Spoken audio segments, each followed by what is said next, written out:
সুমতির শাস্তি ঘোষণা হলো। কি শাস্তি? 30 ঘা বেত্রা। আমা ওই 7 বছরের মেয়েটাকে 30 ঘা বেত্রাঘাত করলে মেয়েটা আর বাঁচবে? শাস্তি তো হয়ে গেল। সুমতির ঘুমটা ভেঙেছে চিৎকারে, বিছানার উপর দাঁড়িয়ে থর থর করে কাঁপছে সুমতি ভয়। আর কাঁপতে কাঁপতে একবার হাসছে আর একবার কাঁদছে। এত বড় স্পর্ধা তো! তুই হাসছিস কাঁদছিস, তার মানে তুই আমার সঙ্গে রসিকতা করছিস, মজা করছিস। আমি মজা করছি না বাবু। মজা করছিস না? মজা যদি না করিস বল, বল তুই হাসলি কেন? বল তুই হাসলি কেন? আমাকে দেখে তোর হাসি পাচ্ছে না? বাবু তোমায় দেখে হাসি পাচ্ছে না, তাহলে তুই হাসলি কেন? বাবু আপনি তো আমার মালিক আর আমি আপনার দাসী, আর দাসী হয়ে মালিকের বিছানায় ঘুমানোটা তো অপরাধ, তাই না? আমি তো অপরাধ করেছি, আর সবার অপরাধের শাস্তি কিন্তু তৈরি আছে। সবার অপরাধের শাস্তি তৈরি আছে, চিন্তা করো না, হিসেব এদিক ওদিক হবে না। তা আমি অপরাধ করলাম আর সঙ্গে সঙ্গে শাস্তিটাও পেয়ে গেলাম, এটা ভেবেই আমি হাসছি। এটা ভেবেই যদি তুই হেসে থাকিস তাহলে তুই বল তুই কাঁদলি কেন?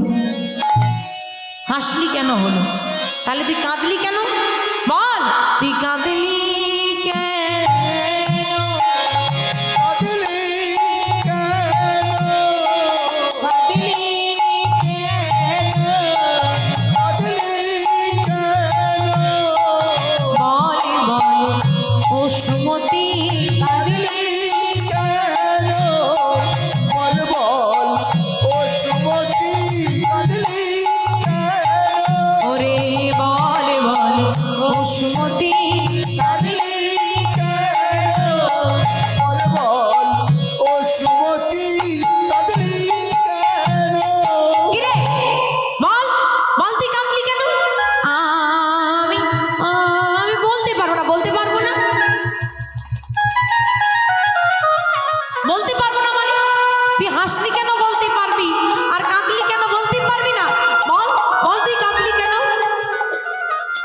বাবু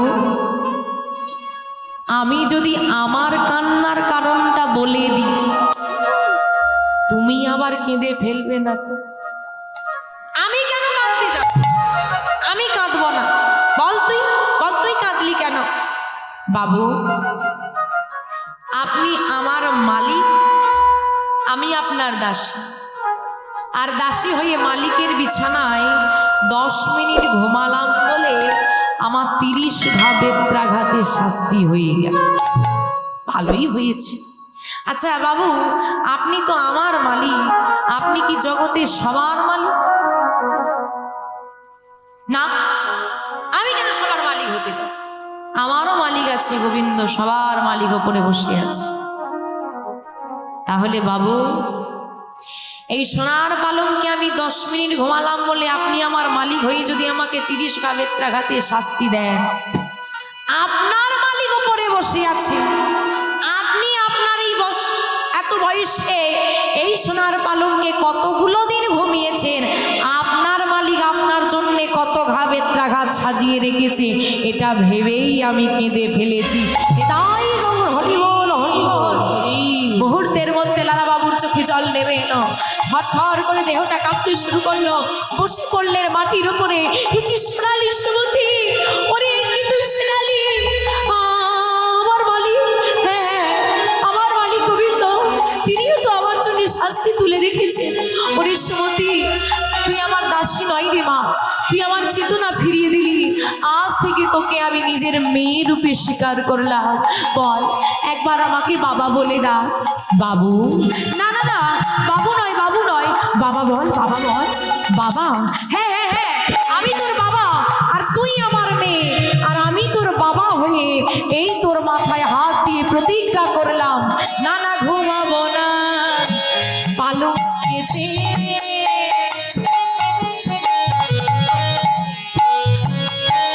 আমি এই করিলাম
সোনার পালঙ্কে আর ঘুমাবো না, তোর মতো আমি ওই মাটিতে ঘুমাবো রে, মাটিতেই ঘুমাবো।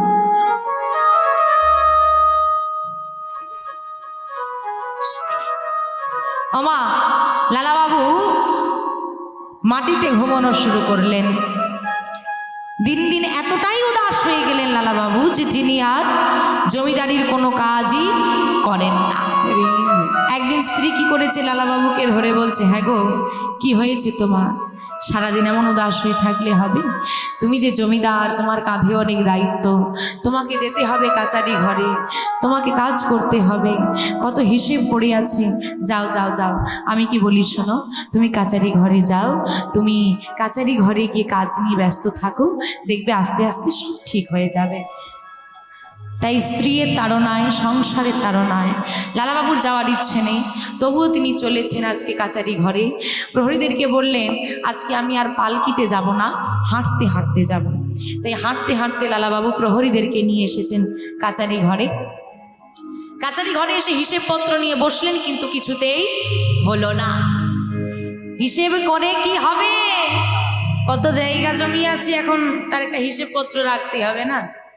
3.5 হাত জমিটাই হবে সার, বাকিটা আর কেউ দেবে না। হ্যাঁ, আর ওদিকে যদি দেহটা দাও দাও করে আগুনে জ্বলে, তাহলে 1 টাকার একটা দেশলাই কাঠি হলেই চলে, আর কিছু লাগবে না। মাগো লালাবাবুর হিসেবপত্র তো হলো না। মন খারাপ করে তিনি বলছেন, ও প্রহরী, আমার ভালো লাগছে না, চলো না আমরা আবার ফিরে যাই। ফিরে যাবেন বাবু? হ্যাঁ চলো ফিরে যাই।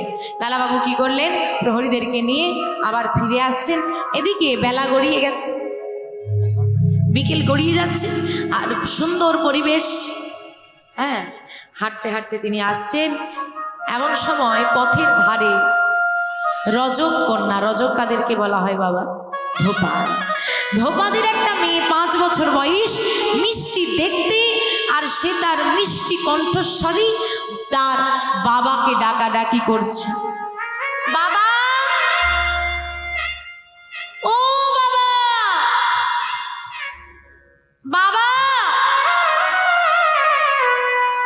কোথায় গেলে?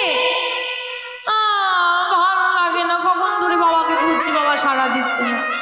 ও বাবা, বাবা, তুমি এখানে গাছের তলায় বসে আছো, আর কখন থেকে যে আমি তোমাকে ডাকছি, শুনতে পাচ্ছ না, সাড়া দিতে পারছো না? বেলা যে বয়ে যায়, মা যে বলে পাঠালো, বেলা যে বয়ে যায়, বাসনায় আগুন দেবে না। বাসনা মানে?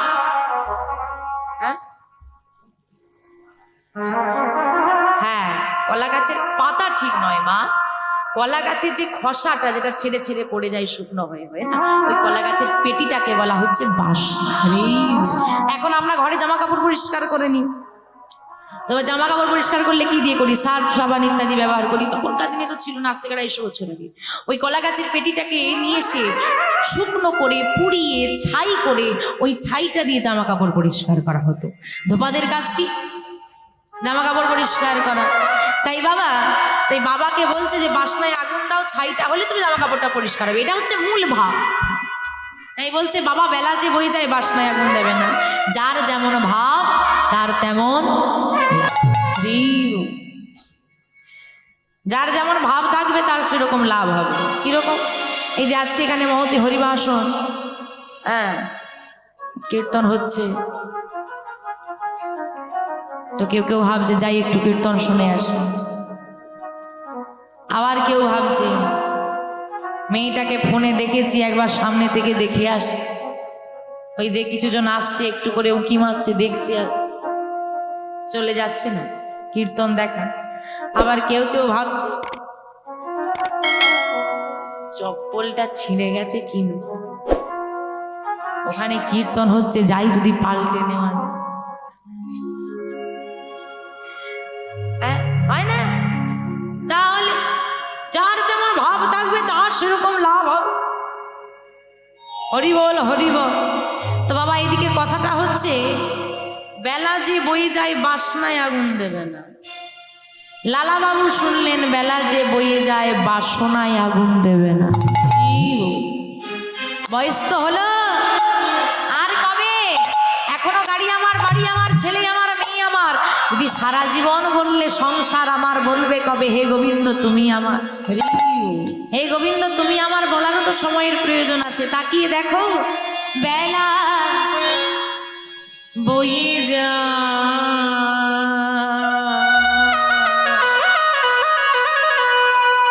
বাবা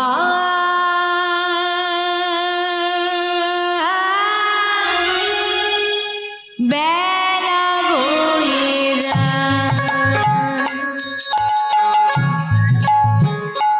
আমাদের বেলা বয়ে যায় বাবা,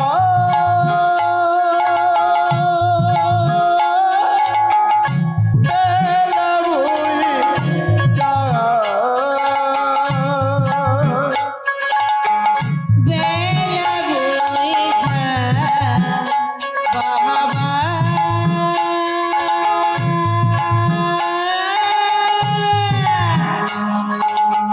বেলা বয়ে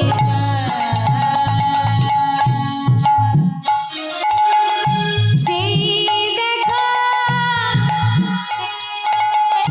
গগন পানে গো,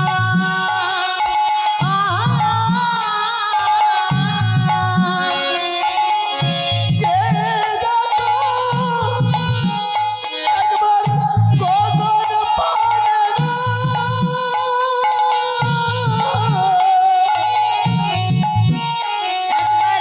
যে দেখো গগন পানে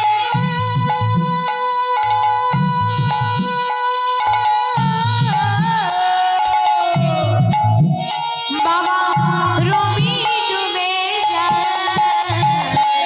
বেলা বয়ে যায়, নিতাই গৌরী সদানন্দ বন্দে হরি। বেলা বয়ে যায়, বেলা বয়ে যায়, আমাদের বেলা বয়ে যায়,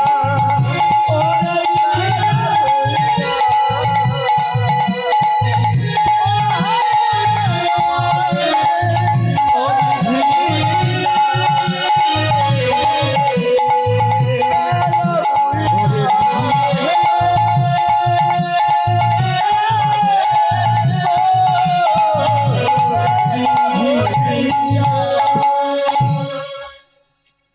যে দেখো গগন মানে রবি ডুবে যায়। রবি মানে সূর্য, সূর্যটা ডুবে যাচ্ছে।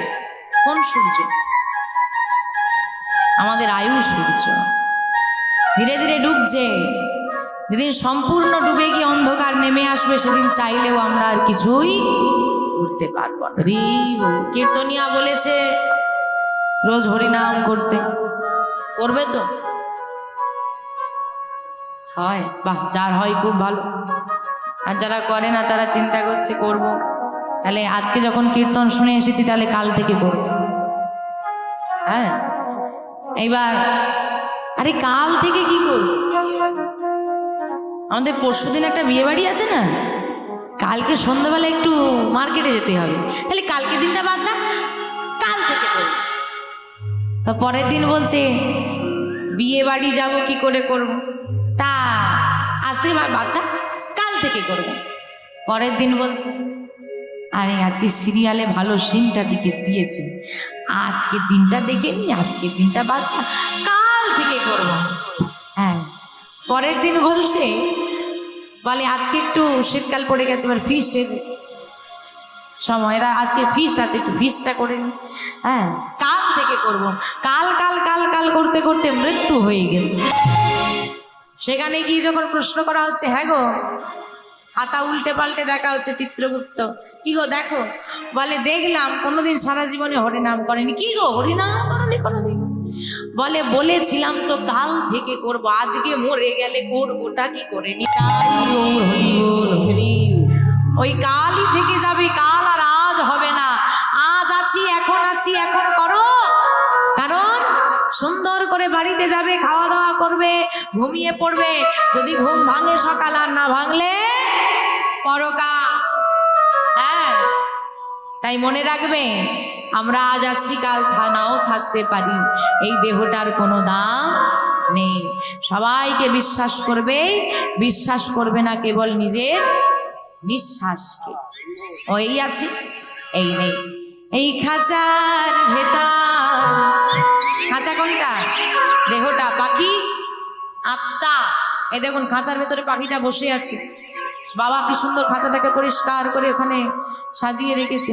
আর পাখিটা যদি উড়ে চলে যায়, খাঁচাটার কি হয়? ও কোন কোণে গিয়ে পড়ে থাকবে কোনো ঠিক নেই, কেউ যত্ন নেবে না। এই দেহ থেকে যদি পাখিটা উড়ে যায়, বাঁশের খচা দিয়ে দিয়ে বাড়ি মেরে মেরে দেহটাকে পড়াবে, এরও কোনো যত্ন আর থাকবে না। তাই বলছি, এই খাঁচার ভিতর আছি, পাখি কেমনে আসে যায়। এই খাঁচার ভেতর অচিন পাখি কেমনে আসে যায়। খাঁচার ভেতর অচিন পাখি কেমনে আসে যায়। মন তোর খাঁচার ভেতর অচিন পাখি কেমনে আসে যায়। তারে ধরিতে পারলে মনো বেরি, ধরতে পারলে মনো বেরি, তারে ধরতে পারলে মনে বেরি, তারে ধরতে পারলে মনো বেরি। আমি দিতাম পাখির পা কেমনে আসে যায়। মন তোর খাঁচার হৃদয় গৌর হরিব হরিব। পাখি কেমনে আসে যায়। খাঁচার ভেতর অচিন পাখি কেমনে আসে যায়। মন তোর খাঁচার ভেতর অচিন পাখি কেমনে আসে যায়। কখন আসবে আর কখন চলে যাবে জানা যাবে না। তা আজকে লালা বাবু কথাটা শোনা মাত্র আর দাঁড়িয়ে থাকলেন না। সত্যি তো আমার জীবনের বেলা চলে যাচ্ছে, আর কবে বিষয় বাসনায় আগুন দেব, এই চিন্তা ভাবনা নিয়ে তিনি গৃহে ফিরে এলেন। রাত্রি নেমে এলো, সবাই ঘুমিয়ে গেল।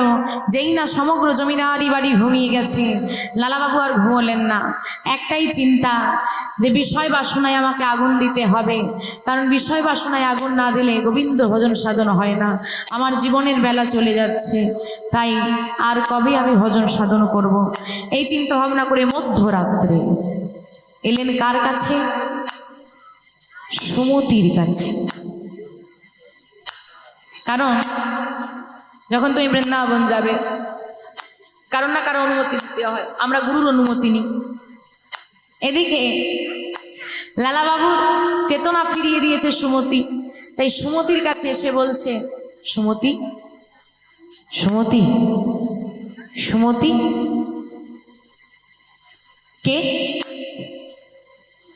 এত রাতে বাবা তুমি? মারে, আমি একটা কথা জানাতে এলাম। কি কথা? আমি আসছি, চলে যাচ্ছি। আমি মাথা খারাপ হয়েছে রাতের বেলা। কোথায় যাবে তুমি? আমি গোবিন্দ সেবায় যাব, আমি বৃন্দাবনে যাব, আমি কৃষ্ণ দর্শনে যাব। তুই আমাকে বিদায় দে মা। আর কাউকে জানাবে না? না, সংসারকে জানালে সংসার যেতে দেবে না, তাই তুই আমাকে বিদায় দে মা, আমি বৃন্দাবনে যাব। তুমি বৃন্দাবনে যাবে বাবা, আমি তো বাধা দিতে পারবো না। তুমি আমার প্রণামটা নিয়ে যাও, আমার প্রণামটা তোমার গিরিধারী চরণে নিবেদন করে দিও বাবা। ওই মধ্যরাত্রে সুমতির থেকে বিদায় নিয়ে চলে যাচ্ছেন বৃন্দাবনের পথে। তা লালাবাবু কি একাই বৃন্দাবন যাবে? সবাই মিলে আমরা যাবো বৃন্দাবনে। লালাবাবু বৃন্দাবনের পথ চেনেন না, পথে যাকে দেখতে পাই তাকেই জিজ্ঞেস করে, বলো না বৃন্দাবন কোন দিকে, বলে দাও না বৃন্দাবন কোন পথে, কোন দিকে গেলে বৃন্দাবন পাবো। এই আমরাও জিজ্ঞেস করতে করতে এগিয়ে যাবো শ্রীধাম বৃন্দাবনের পথে। গোছে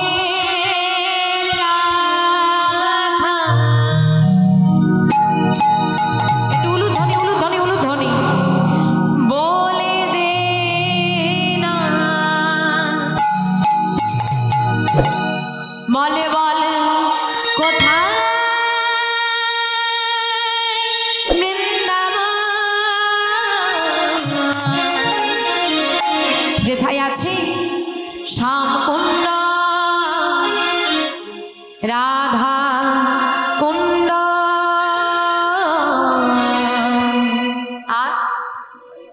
গিরি গোবর গোঠে রাখা বলে দে না বল কোথায়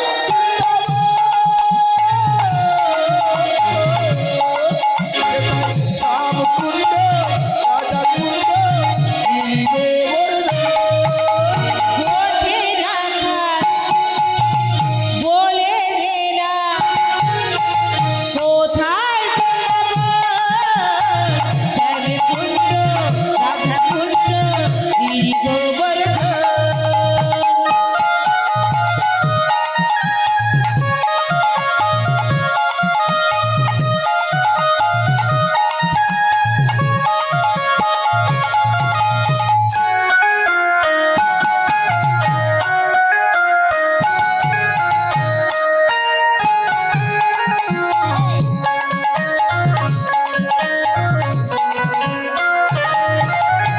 ভাগ্যবতী শ্রী যমুনায় উজান বয়ে যায় কেশি ঘাটার বংশী বটে আছে সে ভগবতী শ্রী যমুনায় উজান বয়ে যায় কেশি ঘাটার বংশী বটে আছে সামনে ভগবতী শ্রী যমুনায় উজান বয়ে যায় কেশি ঘাটার বংশী বটে আছে শ্যামলা ভাগ্যবতী শ্রী যমুনায় উজান বয়ে যায় কেশি ঘাটার বংশী বটে সে মুরলী বাজায় মুরলী হলো ধনী হলো ধনী মুরলী বাজায় বাঁশরি বাজায় গোছে বাঁশরি বাজায় মুরলী বাজায় ঘোড়ারে মুরলী বাজায় বাঁশরি বাজায় ঘোড়ারে বাঁশরি বাজায় মুরলী বাজায় দোলারে মুরলী বাজায় বাঁশরি বাজায় গোছে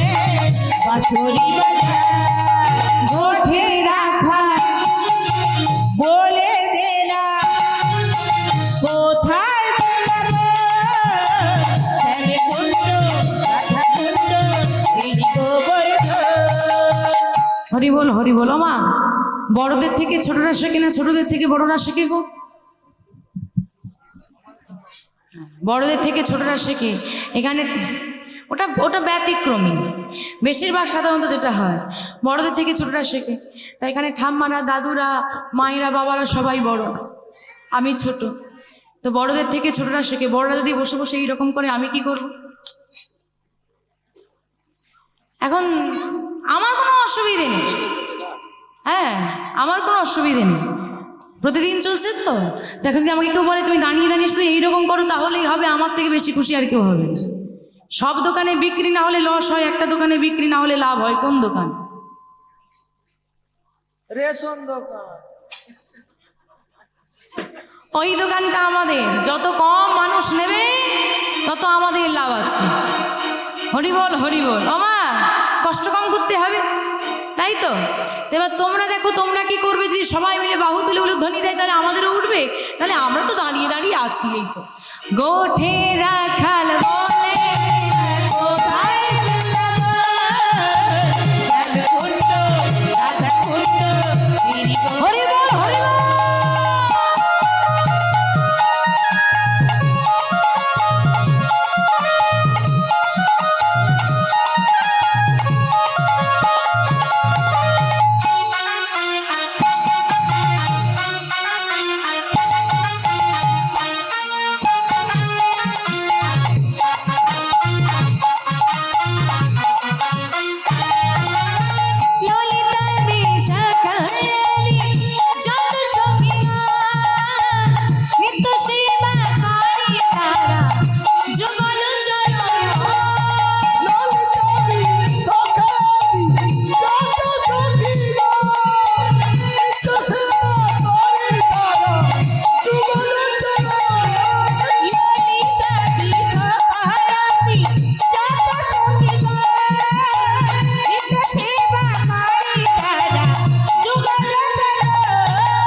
ভাই তোরা চল চল চল জয় জয় বৃন্দাবন রাম কি জয় জয় বৃন্দাবন রাম কি।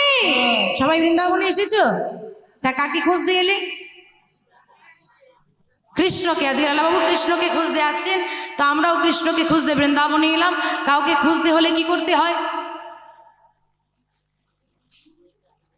মোবাইলে ফোন করতে হবে। তো ফোনটা লাগিয়ে দাও কৃষ্ণকে। হরি বলো মা। কাউকে ডাকতে কোথায় খুঁজতে হলে তাকে ডাকতে হয়। হ্যাঁ, তাই এদিক ওদিক খুঁজে দেখতে হবে, ডাকতে হবে। যারা যারা কৃষ্ণকে খুঁজে পেতে চাও তারা ডাক দেবে, আর যারা খুঁজে পেতে চাও না ডাক দেওয়ার দরকার নেই। যারা যারা খুঁজে পেতে চাও তারা একটু হাত দুটো তোলো, তাহলে ডাকতে হবে একটু। হ্যাঁ, ও সবাই ডাকবে তাহলে একটু জোর বেশি হবে। সবাই মিলে ডাকবো কৃষ্ণকে এই বৃন্দাবনে এসে। একবার কৃষ্ণ বলে দুটি বাহু তোলে, এসো না ভাই মধুর বৃন্দাবনে। কৃষ্ণ বলে দুটি বাহু তুলে এসো না ভাই বৃন্দাবনে। একবার কৃষ্ণ বলে দুটি বাহু তোলে, এসো না ভাই বৃন্দাবনে। বাহু তোলে, এসো না ভাই বৃন্দাবনে। মনের জ্বালা দূরে যাবে, কৃষ্ণ প্রেম উদয় হবে। মনের জ্বালা দূরে যাবে, কৃষ্ণ প্রেম উদয় হবে। মনের জ্বালা দূরে যাবে, কৃষ্ণ প্রেম উদয় হবে। মনের জ্বালা দূরে যাবে, কৃষ্ণ প্রেম উদয় হবে। তাই আয়, তাই আয়, তাই আয় আয় আয় আয় আয় আমার ভাই। চল চল চল মধুর বৃন্দাবনে। আয় আমার ভাই তোরা চল চল চল বৃন্দাবনে যাই। তোরা আয় আয় আয় আয় আয় আমার ভাই, তোরা চল চল চল মধুর বৃন্দাবনে যাই। তোরা আমার ভাই চল চল চল বৃন্দাবনে যাই। একবার কৃষ্ণ বলে দুটি বাহু তোলে, এসো না হরি বল হরি বল হরি বল। কৃষ্ণ বলে দুটি বাহু তুলে এসো না ভাই বৃন্দাবনে। এসো না ভাই বৃন্দাবনে। এসো না ভাই বৃন্দাবনে। এসো না ভাই। বৃন্দাবনে। শ্রীরাম বৃন্দাবন, বৃন্দাবনে এসে পৌঁছেছেন লালাবাবু। আর বৃন্দাবনে এসেছে ক্লান্ত, তিনি পথঘাট চেনেন না, কাউকে চেনেন না, কাউকে কোথাও দেখতে পাচ্ছেন না। তিনি এসে গোবিন্দ কুণ্ডের তটে একটি বৃক্ষতলে বসে পড়েছেন। তিনি ক্লান্ত। এমন সময় তিনি একটি নারীদের শোরগোল শুনতে পেলেন। নারীদের শোরগোল শুনতে পেয়েছেন। শুনতে পেয়ে তিনি চিন্তা করছেন, এখানে তো জঙ্গল, কাউকে কোথাও দেখা যাচ্ছে না, এই নারীদের চিৎকারটা কোথা থেকে আসছে, একটু দেখি তো। চারিদিকে তাকিয়ে দেখলেন বেশ কিছুটা দূরে ব্রজবাসী মায়েরা সুন্দর করে সেজেছেন। আর তারা সুন্দর করে সেজে বৃন্দাবনের বল কি গো, রাধে রাধে, সেই রাধে রাধে নাম তারা ধ্বনি দিচ্ছে। আর সারিবদ্ধ হয়ে একসঙ্গে যেন তারা কোথাও চলেছে, তারা একসঙ্গে গাইছে সবাই মিলে। কি গাইছে গো? আর তোমরাও তো বৃন্দাবনে এলে, আর বৃন্দাবনের বল তো বলতেই হবে, সবাই বলবে তো। রাধে রাধে রাধে রাধে রাধে রাধে বল,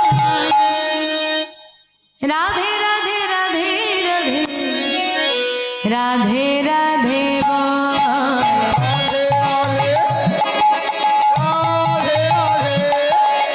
রাধে রাধে রাধে রাধে রাধে রাধে রাধে রাধে রাধে বল।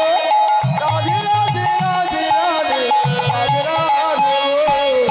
রাধে রাধে বল। রাধে রাধে রাধে রাধে রাধে বল।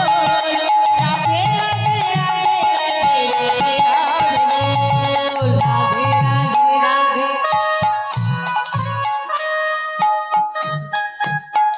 সবার বন্ধ ছিল, কেউ বলছিল না যে আমি বন্ধ করে দিয়েছি। তাড়াতাড়ি শুরু করতে গিয়ে একদিকে সে আর একদিকে ও আর একদিকে ধরে ফেলেছে। সবাই মিলে গাইতে হবে, দেখি হাতগুলো তোলো, আমার সঙ্গে সবাই গাইবে। রাধে রাধে রাধে রাধে রাধে রাধে বল।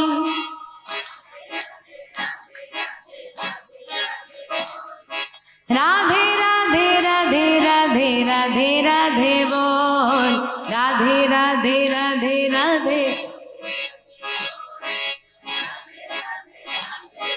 রাধে রাধে বল। রাধে রাধে রাধে রাধে রাধে রাধে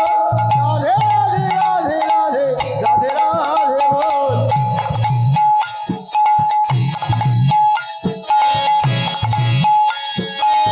রাধে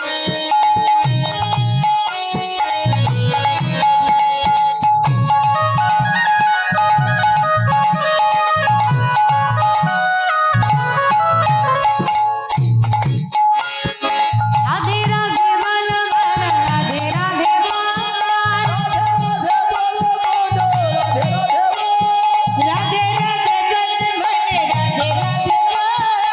বল,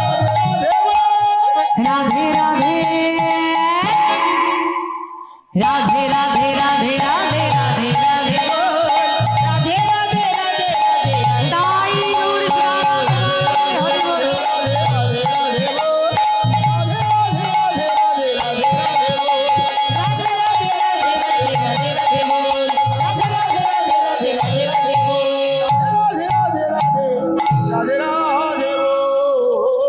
সব মায়েরা একত্রিত হয়ে কোথায় যাচ্ছি? লালাবাবু তাদের পথটা ঘিরে ধরে বলছে, তোমরা কোথায় যাচ্ছ? আমরা যাচ্ছি বাঁকে বিহারীর মন্দিরে কৃষ্ণ দর্শনে, আমাকে নিয়ে যাবে? এসো তবে। লালাবাবু সবার সঙ্গে বাঁকে বিহারীর মন্দির এলেন, কারণ বাঁকে বিহারীকে দর্শন করার জন্যই সবাই বৃন্দাবনে যায়। তো সে বাঁকে বিহারী দর্শন করে লালাবাবু প্রণাম করে বাঁকে বিহারীর প্রসাদ পেলেন। এবং তিনি কি করবেন, তার তো শরীরটা ভীষণ ক্লান্ত, তাই তিনি আবার ঘুরে এসে ওই গোবিন্দ কুণ্ডের তীরে বিশ্রাম নিচ্ছেন। একজন বৈষ্ণব এসে, আচ্ছা সময়টা আমাদের কাছে খুব অতি অল্প, তাই আমি হয়তো পদগুলো আর গাইতে পারবো না, সময় হবে না, আমি ঘটনাটা বিশ্লেষণ করে যাচ্ছি। তো লালাবাবু, সেই বৈষ্ণব একজন লালাবাবুর কাছে এসে বললেন, তুমি কোথা থেকে আসছো? লালাবাবু যখন নিজের সমস্ত পরিচয় এবং ঘটনা সেই বৈষ্ণবের কাছে খুলে বললেন, বৈষ্ণব ঠাকুর বলে দিলেন যে তোমাকে যদি কৃষ্ণ দর্শন পেতে হয়, তাহলে তোমার যে জমিদারের তো মনে অহংকার থাকে, সেই অহংকার পরিত্যাগ করতে হবে। আর তার জন্য তোমাকে করতে হবে, কি করতে হবে? অহংকার কাদের থাকে না? ভিখারিদের। তাই তোমাকেও ভিখারি হতে হবে, এটা হচ্ছে তোমার পরীক্ষা। গুরু দীক্ষা না হলে গোবিন্দ কৃপা পাওয়া যায় না। তাই শোনো, তুমি ভিখারি হবে, তুমি ভিক্ষা করে খাবে। যেদিন আমার প্রয়োজন মনে হবে, আমার মনে হবে যে তুমি দীক্ষা নেওয়ার উপযোগী হয়েছো, সেদিন এসে আমি তোমাকে দীক্ষা দিয়ে যাব। এই বলে কৃষ্ণদাস বাবাজি তিনি চলে গেলেন। লালাবাবু তার জীবনটা ভিখারি সেজেই কাটাতে শুরু করলেন। দাঁড়ে দাঁড়ে ভিক্ষা করতেন আর মন্দিরে মন্দিরে প্রসাদ পেতেন। এদিকে কিছু বছর পর লালাবাবুর পুত্র, নাম ছিল কি নাম? লালাবাবুর পুত্রের নাম নারায়ণ। নারায়ণ তার মাকে নিয়ে বাবাকে খুঁজতে খুঁজতে চলে এসেছে বৃন্দাবন। বৃন্দাবনে এসে বাবার সঙ্গে সাক্ষাৎ হয়েছে। এইবার পুত্র তো পিতাকে ছেড়ে যাবে না, যেতেই হবে আমার সঙ্গে ফিরে। কিন্তু লালাবাবু একটু অভিমানী, সে তার বাবার কাছে ফেরেন, আমি কিন্তু যে বিষয় বাসনায় আমি আগুন দিয়েছি, সেই বিষয়ে আমি আর ফিরব না। বহু কাকুতি মিনতি, বহু চেষ্টা, সব যখন ব্যর্থ হলো, তখন লালাবাবুর পুত্র এবং লালাবাবু মিলে সিদ্ধান্ত নিলেন যে আমি তো ফিরবো না, তাহলে পিতা তুমি যখন ফিরবেই না, আমি তোমার কিছু তো একটা ব্যবস্থা করে দিয়ে যেতে হবে। তা বৃন্দাবনে আমি একটা মন্দির করে দিতে চাই। সবার চরণ ধরে আমার নিবেদন রইল, যদি কেউ কোনোদিন বৃন্দাবনে যান, সেই মন্দিরটা দর্শন করে আসবে। লালাবাবু এবং লালাবাবুর পুত্র দুজন মিলে একটি মন্দির তৈরি করেছিল, যে মন্দিরটা বর্তমানে বৃন্দাবনে নাম রয়েছে লালাবাবুর মন্দির। ওই মন্দিরে ওই 250 বছর আগে যে রাধা গোবিন্দের বিগ্রহ স্থাপনা করা হয়েছিল, ওই বিগ্রহ আজও সেবা পায়। এবং সেই মন্দিরে প্রবেশ করতে গেলে পরবর্তীকালে লালাবাবু ওখানেই দেহ রেখেছিলেন, তো ওনার সমাধিস্থলও এখানে অবস্থিত রয়েছে। তো বাবা লালাবাবু ভিক্ষা করেই দিন যাপন করতেন। একদিন হলো কি, ঝড় বৃষ্টিতে লালাবাবু আর মন্দিরে প্রসাদ পেতে যেতে পারছেন না, ক্ষুধার জ্বালায় ছটপট করছে। গিরিধারী স্বয়ং বৃষ্টিতে ভিজে ভিজে প্রসাদ এনে দিয়েছে। লালাবাবু জানেন মন্দিরের ঠাকুর মশাই হয়তো আমাকে কৃপা করে প্রসাদটা দিয়ে গেলেন, তিনি বুঝতে পারলেন না যে প্রসাদটা ভগবান এনে দিয়েছে। যখন ঠাকুর প্রকৃত তাকে প্রসাদ দিতে এলো, তিনি বলছেন আমি তো প্রসাদ পেয়ে নিয়েছি, আমার তো আর লাগবে না। ঠাকুর বললেন দিয়ে গেল কে? ঝড় বৃষ্টিতে বজ্রাঘাতে কে তোমাকে প্রসাদ দিয়ে গেল?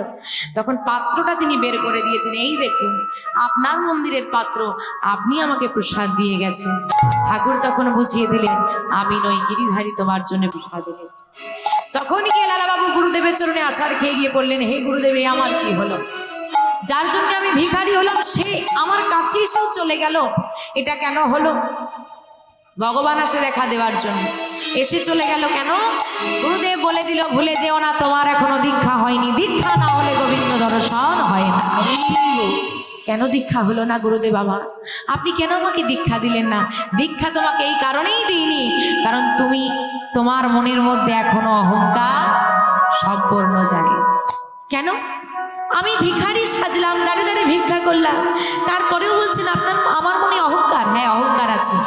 তুমি দাঁড়ে দাঁড়ে ভিক্ষা করলেও একজনের দুয়ারে এখনো তুমি গিয়ে দাঁড়াতে পারোনি। কার দুয়ার? জগৎ শেঠের দুয়ার।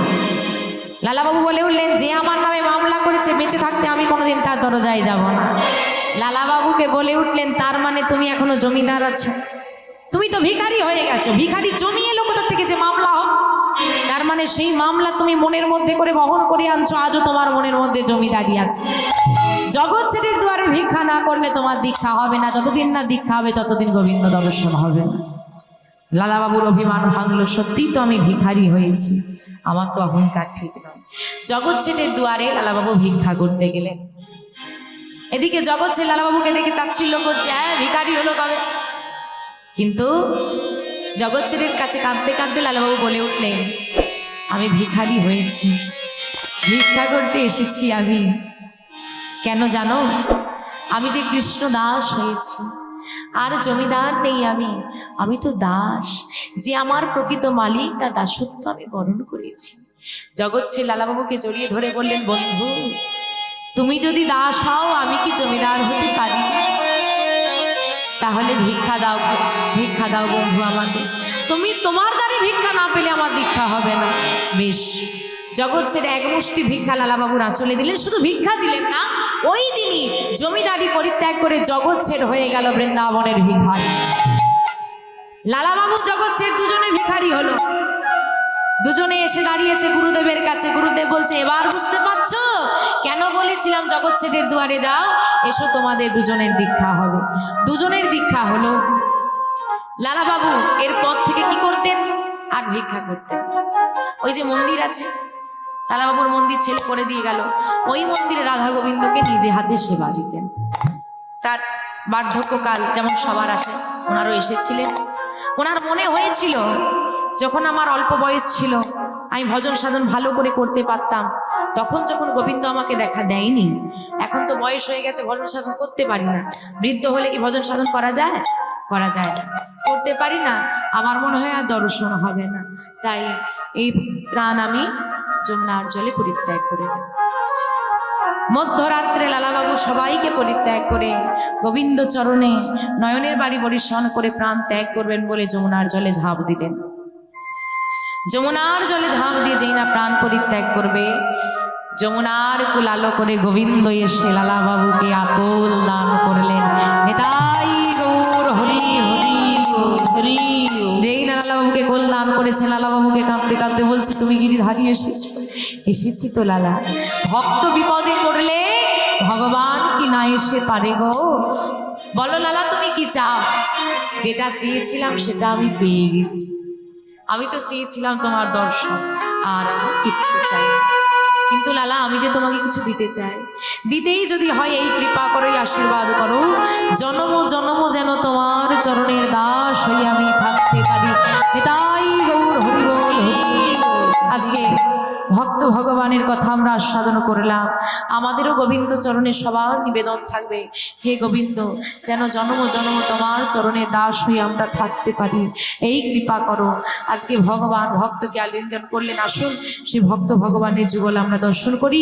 আজ ভক্তয়া ভগবানের মিলন হয়।